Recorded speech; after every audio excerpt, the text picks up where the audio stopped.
তার মুখ থেকে আমাদের বয়ান শুনতে হয় ৫ আগস্টের পর বাংলাদেশে নতুন নতুন ইতিহাস নির্মাণ হচ্ছে।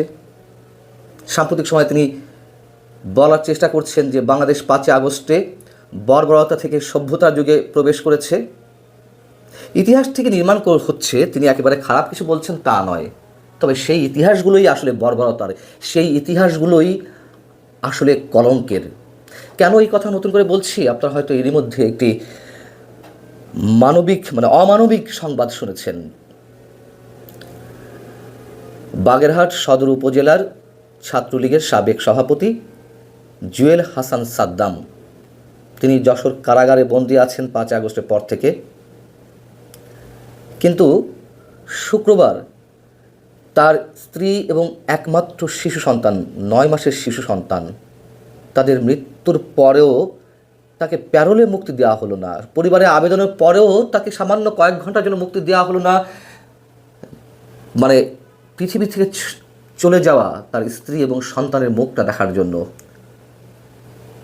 পরিবারের সদস্যরা অবশেষে বাধ্য হয়ে এই দুই আপন ব্যক্তির লাশ নিয়ে গেল যশোর কেন্দ্রীয় কারাগারের জেল গেটে।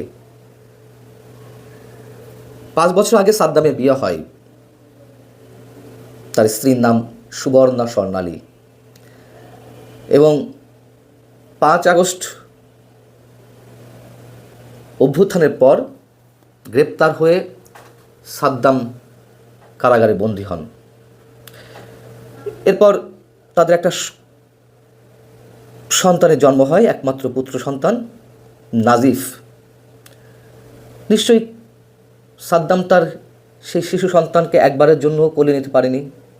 এর মধ্যে সাদ্দামের জামিন হয়েছিল, কিন্তু সেই পুরনো কাহিনী। জামিন আদালত থেকে হলেও তাকে অন্য মামলায় জড়িয়ে আবার কারাগারে রাখা হলো। সাদ্দাম তার একমাত্র শিশু সন্তানকে কোলে নিতে না পারার যে গভীর যন্ত্রণা, বেদনার কথা, সেগুলো উল্লেখ করে এর মধ্যে একবার চিঠি দিয়েছিল তার স্ত্রীকে, যে তার সন্তানকে একবারের জন্য কোলে নিতে পারছে না। এই যে যন্ত্রণা, এই যে কষ্ট, সেটি বোঝানো সম্ভব নয়। এবং যেটি জানা গেছে, বিভিন্ন গণমাধ্যমে খবর এলো, এই যে হতাশা সবার মধ্যে, সেই হতাশা থেকে সাদ্দামের স্ত্রী স্বর্ণালী তার একমাত্র পুত্র সন্তান নাজিফকে পানিতে চুবিয়ে হত্যা করে। পরে তিনি নিজে গলায় দড়ি দিয়ে আত্মহত্যা করেন। এবং এই ঘটনার পর সাদ্দামের পরিবারের পক্ষ থেকে আবেদন জানানো হয়েছিল জেল গেটে, জেলারের কাছে, যে সাদ্দামকে যেন কয়েক ঘন্টার জন্য অন্তত তার মৃত স্ত্রী এবং মৃত সন্তানের মুখটা দেখার জন্য মুক্তি দেওয়া হয়। জেলার বললেন যে এটি জেলা প্রশাসনের দায়িত্ব। জেলা প্রশাসন থেকে জানানো হলো যে বিষয়টি জেলা প্রশাসন দেখবে। জেলা প্রশাসক আবার বলছে জেলা প্রশাসন দেখবে। কে কার কাঁধে দায় চাপিয়ে বাঁচার চেষ্টা করতে পারে, সেই প্রতিযোগিতা। সাদ্দামের যে ঘটনা, এমন ঘটনা কিন্তু আরও অনেক আছে। আমি যখন কারাগারে ছিলাম, আমাকে শিশু সন্ত্রাসী বানিয়ে মুক্তিযোদ্ধাদের সঙ্গে দেশের সূর্য সন্তানদেরও শিশু সন্ত্রাসী বানানো হলো, একসাথে কারাগারে প্রেরণ করা হলো জামিন না দেওয়ার কারণে। তখন তো অনেক গল্প শুনেছি, নিজের চোখে অমানবিক জীবনযাপনের কথা শুনেছি, দেখেছি অনেককে। তার মধ্যে একজন পল্টন থানা ছাত্রলীগের সাবেক সভাপতি মোহাম্মদ ফাহাদুল্লাহ প্রায় কাশিমপুর কারাগারে আমি যখন ছিলাম, আমার পাশের ওয়ার্ডে ছিলেন তিনি প্রায় আমাকে বলতেন, ভাই, আমার একটা মাত্র ছেলে, তার ছেলের বয়সও ৯-১০ মাস, নাজিফের মতো। ১০ নভেম্বর তিনি আটক হন এবং তিনি কারাগারে থাকা অবস্থায় তার স্ত্রীর সন্তান হয়।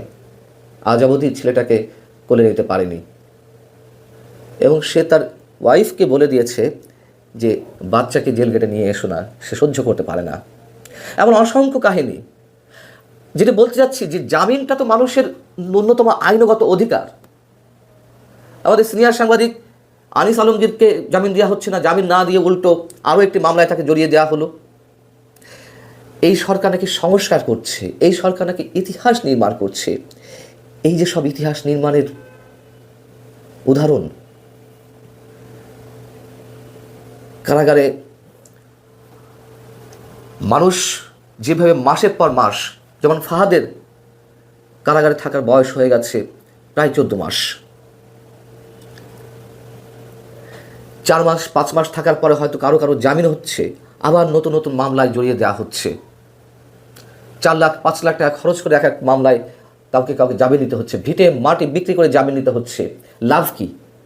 জামিন দেওয়া হচ্ছে না। কারো কারো হয়তো জামিন মিলছে, আমাদের মতন হাতে গোনা 2-4 জন মানুষ যারা চরম সৌভাগ্যবান, অথবা যাদের জন্য দেশে বিদেশে ব্যাপক প্রতিবাদ গড়ে উঠেছে, হয়তো তাদের কাউকে কাউকে জামিন দেওয়া হচ্ছে, এছাড়া জামিন মিলছে না।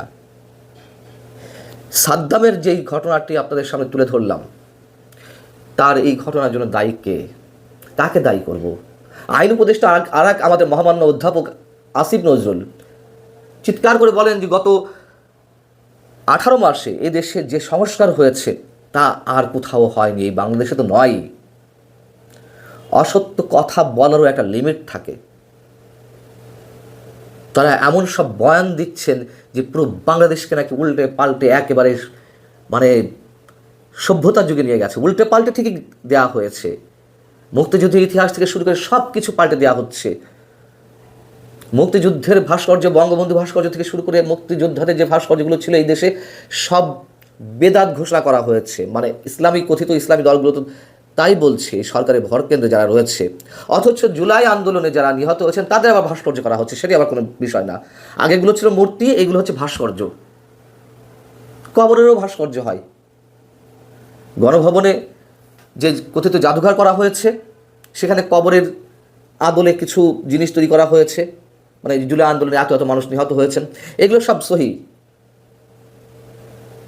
এর জবাব অবশ্যই অবশ্যই একদিন না একদিন যারা জড়িত এইসব ঘটনার সঙ্গে তাদের সবাইকে দিতেই হবে। সাদ্দামের পরিবারের জন্য, সাদ্দামের জন্য আমাদের শোক জানিয়ে অহেতুকতার সাথে তামাশা না করাই ভালো। ধরে নিলাম যে সাদ্দাম হত্যা করেছে, কথার কথা বললাম তর্কের খাতিরে, সত্যি সত্যি সে অপরাধী, জামিন মিলছে না, কিন্তু নিহত বা মৃত স্ত্রী সন্তানকে শেষবারের জন্য দেখতে কয়েক ঘন্টার মুক্তিও মিলবে না, এটা হতে পারে।